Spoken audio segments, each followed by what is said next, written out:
একবার চিন্তা করেন, যে আল্লাহ পাক রব্বুল আলামিন আমাদেরকে দুনিয়ার জমিনে প্রেরণ করেছেন, এই মুহূর্তে আমি চোখটা বন্ধ করে চিন্তা করি, আমি আমার কথা বলি, মাঝে মাঝে দুইটা চক্ষু বন্ধ করে চিন্তা ভাবনা করবেন যে এই মুহূর্তে যদি আমার কাছে মালাকুল মউত এই মুহূর্তে এসে যায়,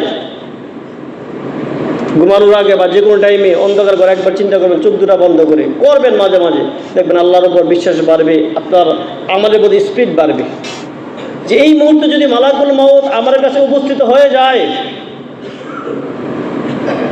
আমি আল্লাহ রাব্বুল আলামিনের কাছে আমাকে হাজিরা দিতে হবে, আমার কাছে কি আছে, আমার জীবনে কি করেছি। যে আল্লাহ পাক প্রেরণ করেছেন ইবাদত বন্দেগী করার জন্য, আমি কি ইবাদত বন্দেগী করেছি। আমার জীবনটা তো গুনাহের মধ্যেই ডুবে আছে। আজকে যদি আমি মারা যাই, মানুষ আমাকে কি বলবে? দুনিয়ার মানুষ আমাকে নিয়ে কি বলবে? মানুষ কি ক্ষতি করেছি, কি উপকার করেছি? মানুষ আমার জন্য কাঁদবে? আমি যে কাঁদার মতো আমার জন্য কিছুই করি না। এমন না যে এই লোকটা অনেক ভালো ছিল, লোকটা অনেক ভালো কাজ করেছে এলাকায়, সমাজে, তার জন্য মানুষ কাঁদে, এরকম তো কিছুই করি নাই। সারা জীবন তো শুধু গুনাহ করেছি। তবে এখানে আপনারা যারা আছেন সবাই অনেক বিবেকওয়ালা, বুদ্ধিমান, সবাই বিবেকওয়ালা, বুদ্ধিমান। এখানে কেউ নাই যে একদম কিছুই বুঝেন না, কিছু না বুঝলে সৌদি আরব আসতে পারতাম না। দুনিয়াতে এসে টাকা কামাইতে হবে, বাংলাদেশে আমাকে একটা বিল্ডিং করতে হবে। বিল্ডিং করবেন না তা না, বলতেছি না যে করবেন না, করবেন, এটা আমরা বুঝি। সৌদি আরব আসা মানে আমাকে টাকা কামানো, বাংলাদেশের অবস্থা একটু ভালো করা, আমার ফ্যামিলির একটু অবস্থা ভালো করা, এটা যদি আমি বুঝি। দুনিয়ার অবস্থা একটু ভালো করা, দুনিয়াতে একটু বিল্ডিং বানানো, আখিরাত অবস্থা কেন বুঝি না?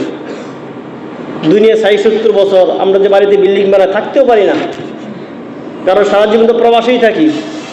মানে এমন অনেক লোক আছেন 30 বছর 20 বছর বিদেশে আছেন, বয়স্ক হয়ে গেছেন, দেশে যাবেন, কয় বছর থাকতে পারবেন? এই দুনিয়া শেষ। 40-50 বছর হয়ে গেছে মানে আমার তো হায়াত শেষ।